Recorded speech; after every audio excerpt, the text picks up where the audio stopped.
Future tenses in English from espressoenglish.net. Many students use will for everything in the future, but this is not completely correct. There are various future tenses in English, and in this lesson you are going to learn when to use each one. For predictions, use will, won't, or going to. For example, the economy will improve this year is the same as the economy's going to improve this year.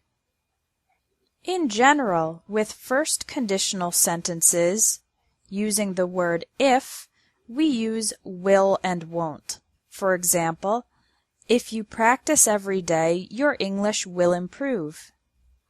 If you don't study, you won't pass the test. For intentions, use going to. Intention is when you want to do something, but you haven't yet taken action. For example, this year I'm going to lose weight. I'm going to quit smoking. I'm going to get out of debt. I'm going to join a gym. Going to is commonly used for New Year's resolutions. Now let's talk about plans and arrangements. Plans and arrangements are when you have already taken some action to make the plan a reality in the future.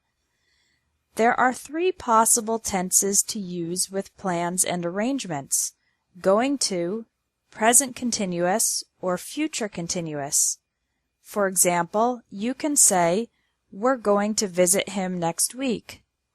Using the present continuous, you can say, "We're visiting him next week." Or, using the future continuous, "We'll be visiting him next week." These three structures, "we're going to visit," "we're visiting," and "will be visiting," in this context, these are essentially the same. For decisions in the moment, promises, and offers, use will. An example of a decision in the moment is ordering in a restaurant. "I'll have the chicken salad." Use will for promising. "I'll call you at 5 o'clock." Use will for offering. "I'll help you with the homework." For scheduled events in the future, use the present simple.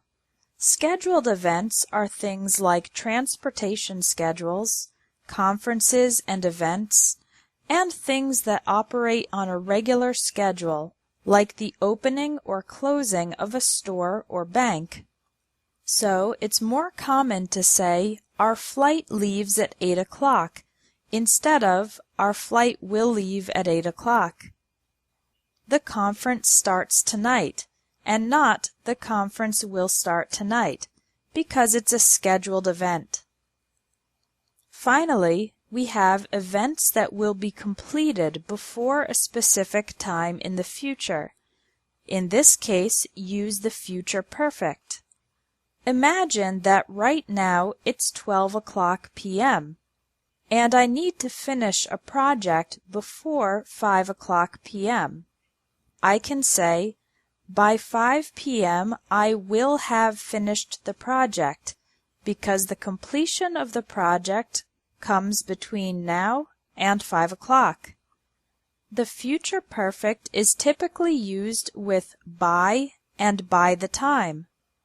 Some people call the future perfect the past in the future, because I am imagining being at a future point in time, 5 o'clock, and looking back on an action that has been completed in the past. Your homework is to complete the 5 exercises under this video that will help you use these future tenses in your English today. Thanks for watching English Tips from Espresso English. If you liked this video, please share it.